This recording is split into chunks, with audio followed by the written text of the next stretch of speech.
I'm Shivani Gupta and welcome to the AskShivani podcast. I believe that one of the best presents that you can give yourself is time to be able to sit down and ask yourself some questions.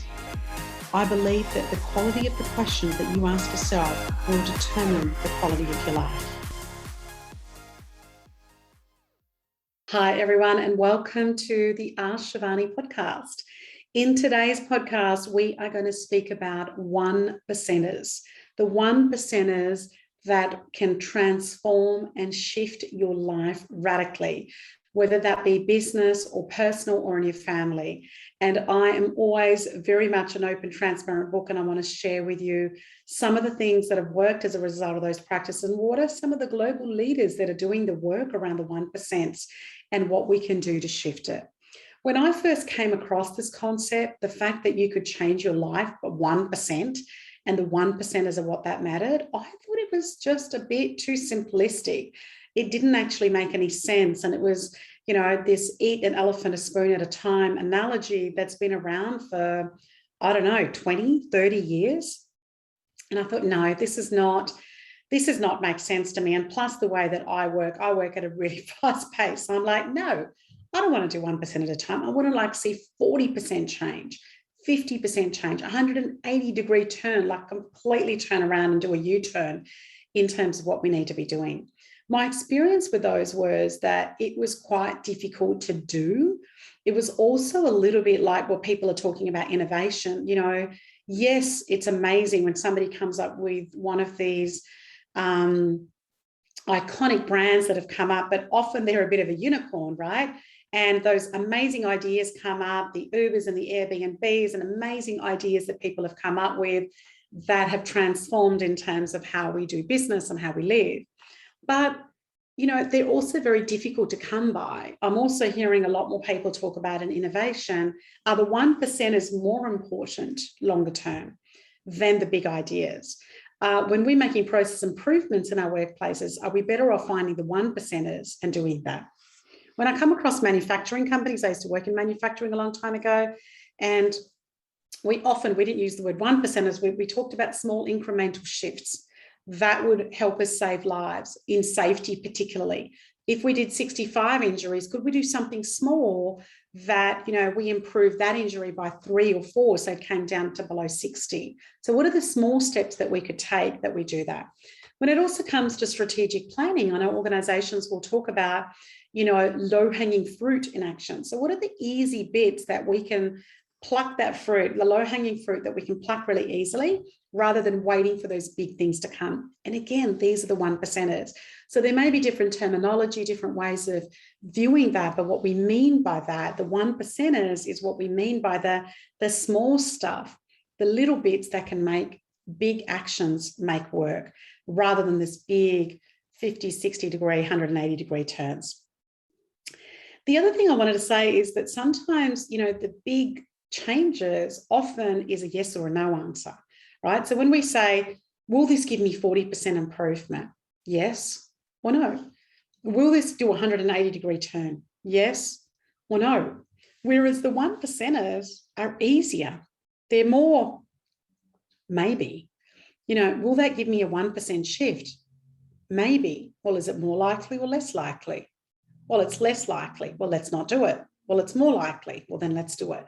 So we go from this binary, this black and white, this very, one way or the other view. And when we start to look at 1%ers, my experience has been we start to look in the grey. We start to look in the question. We start to feel in a possibility, which we may not have in the bigger questions around that. And so what does this mean practically? Well, it could mean, say you are wanting to eat better. You know that your diet's not great. When we set those big goals, when you think about, I'm going to eat well for the next 6 months. Well, in 6 months, let's say there was approximately 30 days a month, by 6, 180 days. Let's say you ate well for 150 of those days, right? Did you eat well for 6 months? The answer is no, I didn't. You were not able to do the black and white 180 days in a row. Whereas if you said, I'm going to eat well the next day or the next 2 days, then that little bit of action gives you a little bit of motivation to give you a little bit of action. And then we're able to get that success as we go and build upon that. We know that's how habits form. Let's take another example. Let's say also around your health, you're trying to move your body for the next 12 months and you go, I'm going to move my body for 30 minutes a day, every day. Did you do it over 365 days consistently? No, but I did it for like 195 days. But we often then feel like we were very unsuccessful about it. Whereas when you measure it daily, you'll feel successful some days, and the days that you didn't, which would have been more than half, the days that you didn't, you then feel that you weren't successful, and then you go, actually, I did it the 3 other days previously, so I must get back onto that again. So just cutting down the way we measure, the time frame that we measure, starts to make us feel so much more successful in terms of what we can create as different behaviours. I wanted to talk about and refer to Alan Meltz, who was a guest on a previous podcast. Alan he is one of the smartest brains when it comes to cash and how to conserve more cash in businesses and really understanding the mechanics of it behind.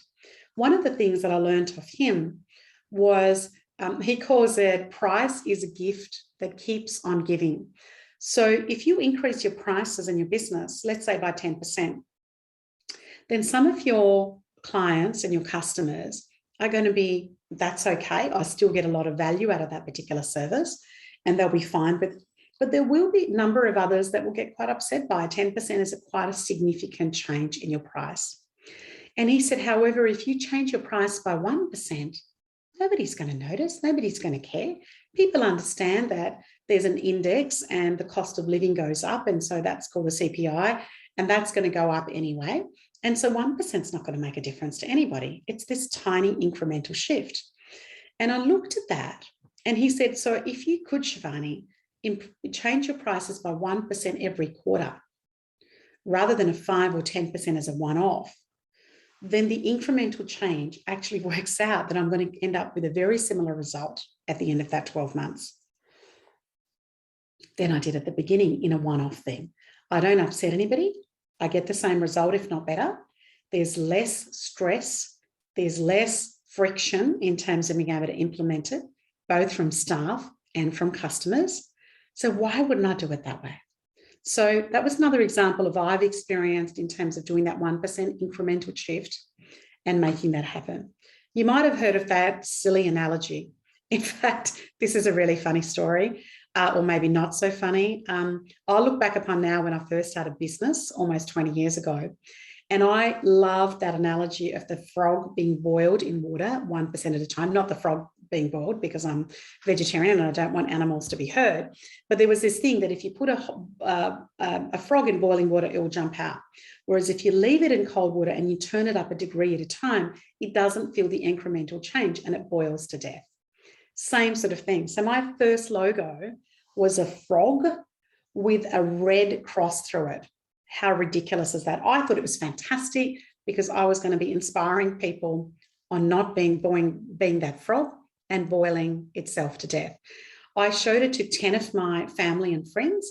Not one person got it. And they always say that if your message goes out to one person and they don't understand it, well, maybe they're not aligned or maybe they're not that smart.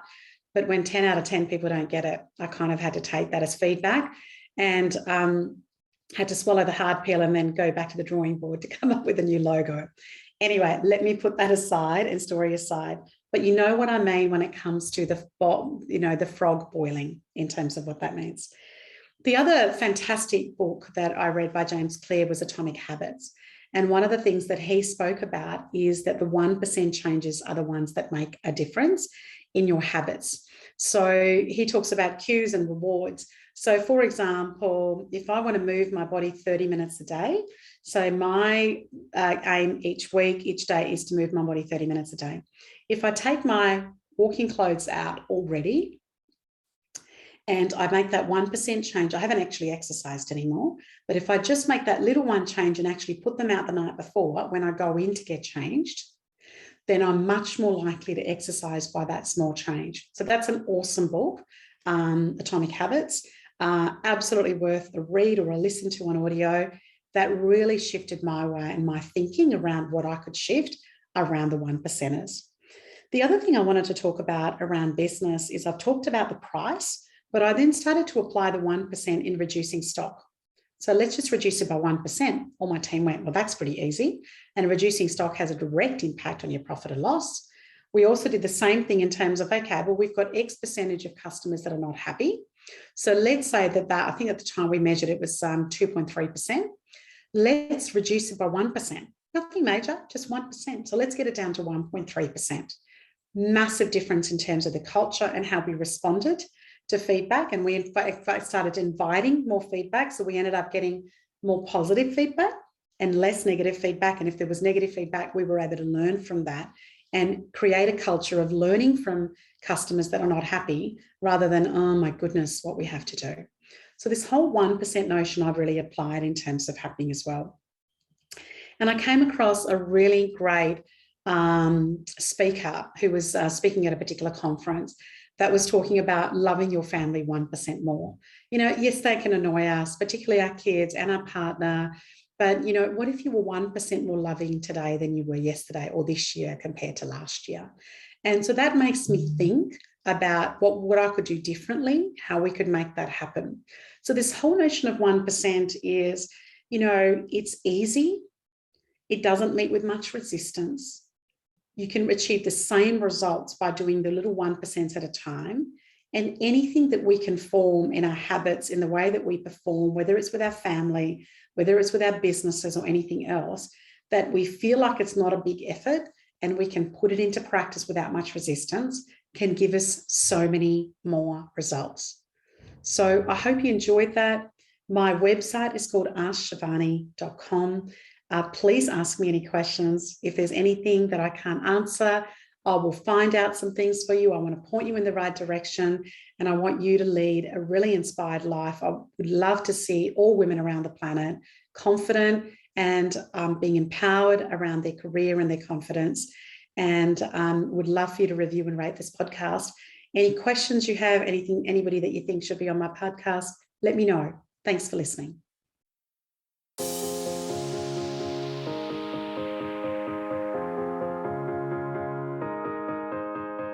I'm Shivani Gupta, and you've been listening to the Ask Shivani podcast, where I got to ask some questions.